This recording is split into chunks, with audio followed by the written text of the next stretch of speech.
دیکھیں آج labour day ہے، جو اشرافیہ جتنے بھی ہیں، جتنے بھی ورکر آفیسز آج بند ہیں، جتنے افسران ہیں آج چھٹی پر ہیں، مزے کر رہے ہیں، لیکن آج جو دیہڑی دار مزدور ہے جس کے نام پر یہ مزدور ڈے منایا جا رہا ہے، آج وہ دیہڑی دار دھوپ میں بیٹھا ہے کسی روزی کے انتظار میں کہ کوئی مجھ سے آئے گا، کوئی کام لے گا تو مجھے روزی ملے گی، اور اس کی زبان پر صرف ایک ہی جملہ ہے، اگر دیہڑی لگ گئی تو روزی، نہ لگی تو روزہ۔ دیہڑی لگ گئی تو روزی، نہ لگا تو روزہ۔ یعنی اس طرح کی حالات میں آج بھی مزدور پس رہا ہے کہ اسلام کے قانون کو چھوڑ دیا۔ اسلام نے تو عدل کا درس دیا۔ جناب سیدنا ابو بکر صدیق رضی اللہ تعالیٰ عنہ نے جب خلافت سنبھالی تو دوسرے ہی دن آپ جناب باہر بازار میں چلے گئے تجارت کرنے کے لیے۔ لوگوں نے کہا، صاحب نے مشورہ دیا، آپ کدھر جا رہے ہیں؟ آپ تو امیر ہیں، مسلمانوں کے خلیفہ ہیں، اللہ نے آپ کو حکومت عطا کی ہے، آپ کدھر جا رہے ہیں؟ آپ نے فرمایا ظاہر سی بات ہے مجھ پر میرے اولاد، میرے بیوی بچوں کا حق ہے، تو میں وہ حق کیسے ادا کروں گا؟ تو لوگوں نے کہا کہ آپ کو بیت المال سے دیا جائے گا۔ پھر پوچھا گیا کہ آپ کو کتنا پیسہ یا کتنی رقم، کتنی اجرت دی جائے، کیونکہ اگر آپ دیہڑی لگانے چلے جائیں گے، آپ اجرت لینے کے لیے چلے جائیں گے تو پیچھے نظام خلافت کون سنبھالے گا؟ کہ پیچھے سارا نظام کون دیکھے گا؟ تو اس لیے ہم آپ کی ایک تنخواہ مقرر کر دیتے ہیں تاکہ آپ جو ہے سکون سے منصب خلافت پر بیٹھ کر نظام خلافت، امور خلافت سنبھالیں، لوگوں کے معاملات کو دیکھیں، ایک سٹرکچر، ایک لوگوں کے لیے ان کے حقوق کے لیے کوشش کریں، انہیں ان کے حق دلائیں۔ آپ بازاروں میں جا کر تجارت نہ کریں۔ تو پھر پوچھا گیا کتنی آپ کی اجرت ہونی چاہیے؟ تو آپ نے فرمایا کہ ایسا کرو، جو اس وقت میں ریاست مدینہ کا ہم نام لیتے ہیں نا، تو ریاست مدینہ کی بات ہم کر رہے ہیں کہ جو اس وقت میں کسی مزدور کی جو اجرت ہے، جو دیہڑی ہے، اتنی دیہڑی میری رکھ دو۔ آپ نے فرمایا اس میں تو آپ کا گزارا نہیں ہوگا۔ آپ نے فرمایا اگر میرا اس میں گزارا نہیں ہوا تو پھر مزدور کی دیہڑی کو بڑھا دو۔ پھر میری دیہڑی کو نہ بڑھاؤ، بلکہ کس کی دیہڑی کو بڑھاؤ؟ مزدور کی دیہڑی کو بڑھا دو۔ اگر میرا اس میں گزارا نہ ہوا تو پھر مزدور کی دیہڑی کو بڑھاؤ، مزدور کی دیہڑی بڑھے گی تو میری بھی بڑھ جائے گی، انشاءاللہ میرا بھی گزارا ہو جائے گا۔ یہ ریاست مدینہ ہے، یہ اسلام ہے جو ہمیں عدل اور مساوات کا درس دیتا ہے۔ آج ہمارے حکمران، میں گوگل کے ریسرچ کے مطابق، ایک رپورٹ کے مطابق آپ کے سامنے بات رکھ رہا ہوں، نیٹ پر یہ چیزیں موجود ہیں، آپ خود بھی دیکھ سکتے ہیں۔ وہاں پر میں پڑھ رہا تھا کہ جس کا جتنا بڑا عہدہ ہے، جتنی بڑی تنخواہ ہے، اتنی زیادہ مراعات اس کو ہے۔ چیف جسٹس کی جو تنخواہ ہے تقریباً 11 سے 12 لاکھ روپے اس ٹائم پاکستانی، 11 سے 12 لاکھ روپے اسے تنخواہ ہے۔ اس کے علاوہ اس کو پورے مہینے کا جتنا بھی اس کی گاڑی کا خرچہ ہے، پیٹرول اسے فری ہے۔ 10 لاکھ روپیہ لے رہا ہے، 12 لاکھ روپیہ کما رہا ہے، لیکن پورے مہینے کا پیٹرول بھی فری ہے، جدھر مرضی ہے جائے، جدھر مرضی ہے پھرے، بس پوری گاڑی اس کی پیٹرول سارا حکومت کے ذمہ۔ اچھا جی، پھر اسے 2000 سے 3000 تک یونٹ بجلی کے فری، 2000 سے 3000 یونٹ بجلی کے فری۔ کتنے لاکھ کما رہے ہیں؟ 12 لاکھ، اور فری کیا ہے؟ بجلی کی یونٹ دیکھ لیں کتنے زیادہ، 2000 سے 3000۔ اب اس نے 10 لاکھ کی عیاشی کرنی ہے نا، اس نے کہا خرچے پورے کرنے۔ پھر اس کے علاوہ اس کے بچوں کی تعلیم اسے فری، جس مرضی اسکول میں پڑھائے، جس مرضی ادارے میں پڑھائے، اس بچے کی تعلیم فری اس ٹائم پہ۔ اور سب سے بڑی چیز جو علاج اس کا فری، جتنا مرضی ہے بڑا علاج کروائے، جتنے مرضی اخراجات ہیں سارے حکومت برداشت کرے۔ اب ایک سپریم کورٹ کے جج کی، پھر ہائی کورٹ کے جج کی 9 سے 10 لاکھ روپے تنخواہ، اس کو 600 لیٹر پیٹرول فری، 600 لیٹر مہینے کا پیٹرول فری، پھر 1000 یونٹ بجلی کے فری، پھر 7 بچوں کی تعلیم فری، علاج فری۔ اب 10 لاکھ روپے کمانے والا بندہ اتنی عیاشیوں میں جا رہا ہے، تو اور غریب جو بیچارہ دیہڑی لگاتا ہے، جو 1000-1500 روپے دیہڑی لگا کر گھر آ کر گھر میں روٹی راشن پورا کرتا ہے، مہینے کے بمشکل 30,000 25,000 20,000 کماتا ہے، اس کا بل خالی 10,000 15,000، اس کے بچوں کی فیسیں 10,000۔ یہ جو نظام ہے یہ نظام عدل نہیں ہے۔ اسی لیے علماء کہتے ہیں جو ہمارے ملک میں نظام چل رہا ہے اس میں اگر عدل آ جائے، اسلام آ جائے تو پھر کوئی کبھی بھوکا نہیں مرے گا، کبھی کوئی پھر یتیم کو کبھی کمی محسوس نہیں ہوگی، کبھی اس کے لیے کوئی مسئلہ نہیں بنے گا۔ اب جن کے آپ دیکھیں جو بیچارہ پیٹرول موٹر سائیکل میں گاڑی میں ڈلوا کر مزدوری کرنے جاتا ہے، موٹر سائیکل مثال کے طور پہ، اب پیٹرول 400 روپے لیٹر یا 400 سے بھی اوپر آج ہو گیا، اتنا لیٹر پیٹرول اس کو مل رہا ہے اتنا مہنگا، اب وہ بیچارہ 400-500 روپے کا پیٹرول ڈلوا کے جائے گا، 1000-1200-1500 کی دیہڑ لگا کے آئے گا، اس بیچارے کو بچے گا کیا؟ پھر وہ اپنے بچوں کو کیا کھلائے گا؟ وہ پھر اپنے معاملات کیسے چلائے گا؟ اس کا کون پوچھے گا؟ تو اللہ نے اسی چیز پر زور دیا وَلَا تَبْخَسُوا النَّاسَ أَشْيَاءَهُمْ وَلَا تَأْثَوْا فِي الْأَرْضِ مُفْسِدِينَ، کہ لوگوں کے حقوق میں کمی نہ کرو، لوگوں کی چیزوں میں کمی نہ کرو اور زمین میں فساد پھیلانے والے نہ بنو۔ یہ فساد فی الارض ہو رہا ہے، لوگوں کے حق مار کے جناب آج ہم عیاشیاں کر رہے ہو، تمہارے بچے یو کے کینیڈا میں پڑھ رہے ہیں لوگوں کے پیسوں پر، جو اگر مزدور طبقہ نہ ہو، خود سوچیں آپ، یہ جو اے سیوں میں بیٹھتے ہیں انہیں جناب ایک دن کسی لے کر آئے نا ذرا گندم کاٹو یہاں پہ تھوڑی دیر، وہ تو 1 منٹ تک تپتی دھوپ میں گندم نہیں کاٹ سکیں گے۔ اے سیوں میں بیٹھ کر بڑے بڑے دفتروں میں جناب نوکروں چاکروں کے نیچے بیٹھ کر وہ جناب فیصلہ کر رہے ہوتے ہیں، بھائی دیکھو کہیں غریب دیکھو ریڈی پہ ٹماٹر جو ہے وہ مہنگے تو نہیں بیچ رہا، اور جناب بڑا افسر گاڑی پر آتا ہے جناب 2-3 گاڑیاں لے کر، ساتھ 2-3-4 سیکورٹی گارڈ لے کر، گن مین لے کر، جناب جس کی گاڑی کا خرچہ ہی 3-4 ہزار روپے سے تھوڑے سے سفر کے لیے ہے، اتنی بڑی گاڑی پر آگے کیا چیک کرتا ہے؟ ٹماٹر کے ریٹ چیک کر، کئی غریب جناب ٹماٹر مہنگے نہ بیچتے۔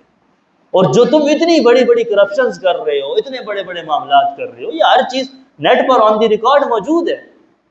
اس طرح کے حالات اگر آپ کریں گے تو پھر کیسے گزارا چلے گا؟ پھر لوگ روئیں گے نہیں تو کدھر جائیں گے؟ بھوک کے پیاس کے خطرات سے ڈر جاتا ہے، بھوک کے پیاس کے خطرات سے ڈر جاتا ہے، اور مار کے اپنے ہی بچوں کو وہ مر جاتا ہے۔ ہر طرف اس کی ہی محنت کے مظاہر ہیں، بھوک کے ہاتھ سے مزدور بکھر جاتا ہے۔ یہ مزدوروں پر ظلم کر رہے ہو تم، جو بیچارے اتنی مشکل سے روزی کماتے ہیں، پھر وہ تمہارے ٹیکسز ان کے پیسوں کو لے کر تم عیاشیاں کرتے ہو، تو کیا تم اللہ کی بارگاہ میں جواب دہ نہیں ہوگے؟ اللہ نے کیا فرمایا قرآن مجید سورہ ابراہیم آیت نمبر 42 ہے وَلَا تَحْسَبَنَّ اللَّهَ غَافِلًا عَمَّا يَعْمَلُ الظَّالِمُونَ، کہ تم یہ گمان نہ کرو کہ اللہ تعالیٰ غافل ہے، بے خبر ہے، ایسا نہ سمجھو، تم ایسا گمان بھی نہ کرو کہ اللہ غافل ہے جو یہ ظالم کر رہے ہیں، اللہ ان سے پائی پائی کا حساب لے گا۔ انما یؤخرہم لیوم تشخص فیہ الابصار، اللہ فرماتے ہیں ابھی وقت ہے، ظلم سے باز آ جاؤ، لیکن اگر تم ظلم سے باز نہیں آتے ہو تو پھر قیامت والے دن کا انتظار کرو۔ انما یؤخرہم لیوم، ہم اس بات کو مؤخر کر دیں گے جو تم ظلم ڈھا رہے ہو آج غریبوں پر، آج مسلمانوں پر، آج تم یتیموں پر، غریبوں پر، مسکینوں پر ظلم کر رہے ہو، ان کے لیے کیا ہوگا کہ تم اللہ تعالیٰ اس چیز کو مؤخر کر دے گا۔ کب تک؟ اس دن کے لیے جس دن تمہاری آنکھیں پھر جائیں گی، جس دن تمہارے کلیجے پھٹ کر گلوں کو آ جائیں گے، اللہ پھر اس دن تم سے پوچھے گا ہاں بتاؤ کیا کیا تھا۔ تو مت سمجھو آج یہ جتنے بھی ہمارے حکمران ہیں، مت سمجھیں کہ اللہ ان کے عمل سے بے خبر ہے، اللہ سب دیکھ رہا ہے، اللہ نے جلد ان سے حساب لینا ہے، لیکن اللہ تعالیٰ نے ہمیں عقل دی ہے، شعور دیا ہے، یہ ہمیں چاہیے۔ جس طرح میں نے لیبر ڈے کے حوالے سے تاریخ کی بات آپ کے سامنے رکھی، انہوں نے اپنی جانوں کے نذرانے پیش کیے 16 گھنٹے سے 8 گھنٹے پہ لانے کے لیے، کتنی لاشیں اپنے ہاتھوں سے اٹھائی، صرف اس لیے کہ جناب مزدور پر ظلم نہ کیا جائے، اگر اس میں کام میں کوئی کمی رہ گئی ہے تو اسے مہلت دی جائے، اس کے ساتھ اتنی سختی کا معاملہ نہ کیا جائے، وہ تو بیمار ہو جاتا تو گولی مار دیتے تھے۔ تو انہوں نے جناب اتنی آواز اٹھائی، پھر اتنی لاشیں قربان کی، تب جا کر آج مزدور کے لیے تھوڑی آسانی ہوئی۔ تو آج ہمارے لیے بھی یہ بات ہے، آج ہمیں اپنے حق میں آواز اٹھانی چاہیے، آج ہمیں بولنا چاہیے۔ آج آپس میں بیٹھ کر ہم باتیں کرتے رہے کوئی فائدہ نہیں ہے۔ یہ ہمارے پاس جب اختیار آتا ہے، ووٹ ڈالنے کا اختیار ہے ہمارے پاس بندے چننے کا اختیار ہے، اس وقت ہم کس کو ترجیح دیتے ہیں؟ بس جو پیسے والا ہے، جس نے اچھی طریقے سے بول دیا، ہم دین کو نہیں دیکھتے۔ اگر بندہ دیندار ہوگا، دین کو سمجھنے والا ہوگا، کیا وہ کسی کا حق مارے گا؟ کیا وہ کسی کو جناب ظلم ہونے دے گا؟ ابو بکر صدیق کے نقش قدم پر چلنے والا ہوا، عمر فاروق کے نقش قدم پر چلنے والا ہوا، ایسا حکمران اگر ہوا تو کیا ہمارے ساتھ زیادتی ہوگی؟ وہ تو بڑھیا کا تیل زمین پر گر گیا، بڑھیا روتی ہوئی آئی، بھائی میرا تیل آپ کے دور حکومت میں زمین نے چوس لیا، کیسے؟ تو عمر فاروق نے اپنا درہ مارا یا ٹھوکر ماری اور کہا زمین اس بڑھیا کا تیل واپس نکال۔ اس بڑھیا کے تیل کو زمین نے واپس نکال دیا، چوسا ہوا تیل۔ کس وجہ سے؟ صرف آپ کے عدل کی وجہ سے۔ تو آج بھی ہمارے حکمران اگر اسلام کے ساتھ وابستہ ہو جائیں، اسلام کی تعلیمات کو دیکھیں، حضرت شعیب علیہ السلام نے موسیٰ علیہ السلام سے کیا فرمایا تھا؟ وما اريد ان اشق علیک، سورہ قصص میں یہ آیت ہے، آیت نمبر 27 کہ وما اريد ان اشق علیک، اے موسیٰ میں آپ پر تکلیف کو نہیں چاہتا۔ وہ جب ان کی بات ہوئی نا کہ انہوں نے کہا کہ میری ایک بیٹی سے تم نکاح کر لو، تو انہوں نے جب یہ بات کی تو پھر مار کیا دو گے؟ مار مجھ سے کیا لیں گے؟ تو آپ نے فرمایا آپ کو 10 سال میری خدمت کرنی پڑے گی۔ 9 سال کا ذکر کیا، پھر وہ 10 بڑھا دیا کہ اگر 10 کرو گے تو زیادہ بہتر ہو جائے گا۔ تو انہوں نے جب یہ بات کی تو حضرت شعیب علیہ السلام نے کیا فرمایا؟ وما اريد ان اشق علیک، آپ بے شک میری مزدوری کریں گے، آپ کو میں اجرت پر رکھ رہا ہوں، لیکن میں آپ کو تکلیف میں نہیں ڈالوں گا، میں آپ پر بوجھ نہیں ڈالوں گا۔ آج مزدور پر کتنا بوجھ، یہ ٹیکسز عوام کے جناب پیسوں پر پلنے والے ہمارے اشراف عوام پر کتنا ظلم ڈھا رہے ہیں، ان پر جناب کس طرح کے ٹیکسز لگائے دیے، بجلی کے بلوں میں ٹیکسز دیکھیں، ہمارے جناب ایک فون کال پر ٹیکسز دیکھیں، ہر چیز پر ٹیکس لگا دی، کس لیے؟ صرف اپنی عیاشیوں کے لیے۔ وہی جو 10 لاکھ روپے تنخواہ لیتا ہے، اگر وہ کہے جناب میری 2000 یونٹ غریبوں میں بانٹ دو، میں اپنی یونٹوں کا بل خود دوں گا، تو کیا تبدیلی آئے گی یا نہیں آئے گی؟ کیا فرق پڑے گا یا نہیں پڑے گا؟ جو بیچارہ غریب انسان پس کر 5-6 ہزار بل دینا اس کے لیے مشکل ہے، کیا اس کو ریلیف ملے گا یا نہیں ملے گا؟ یہ نہیں سوچتے، بس نہیں غریب کو چوسو، غریب پر ظلم ڈھاتے جاؤ۔ اور انہوں نے بھی نہیں بولنا، آج پیٹرول 400 ہے، کل 4000 بھی ہو جائے، ہم میں سے کون بولے گا؟ کسی کو کوئی بولنے دے گا؟ ہمارے اندر وہ چیز ہی پیدا نہیں ہو رہی، شعور ہی پیدا نہیں ہو رہا۔ کیوں؟ ہم نے خود لا کر انہیں اپنے سروں پر بٹھا لیا۔ میں کسی پارٹی کے خلاف نہیں ہوں، نہ آپ کو کسی پارٹی کے خلاف کہتا ہوں، نہ کسی کا حمایتی بنتا ہوں، بات اسلام کی ہے۔ جہاں پر اسلام کے مخالف قانون آئے گا، چاہے وہ میرا باپ ہی کیوں نہ ہو، چاہے وہ ہمارا رشتہ دار ہی کیوں نہ ہو، کیا اللہ نے فرما دیا کہ جب اللہ اور اس کے رسول کے سامنے کوئی بھی آ جائے وہ تمہارا کچھ نہیں لگتا، سب ختم، اللہ اور اس کا رسول کا حکم سب سے پہلے بات۔ تو ہم نے اللہ اور اس کے رسول کے حکم کو ترجیح دینی ہے۔ پھر اللہ تعالیٰ وہ ذات ہے، وہ عظیم ذات ہے، وہ کیا فرماتا ہے؟ اللہ فرماتا ہے انی لا اضیع عمل عامل منکم من ذکر و انثی، کہ میں وہ ذات ہوں جو کسی عمل کرنے والے کے عمل کو ضائع نہیں کرتا۔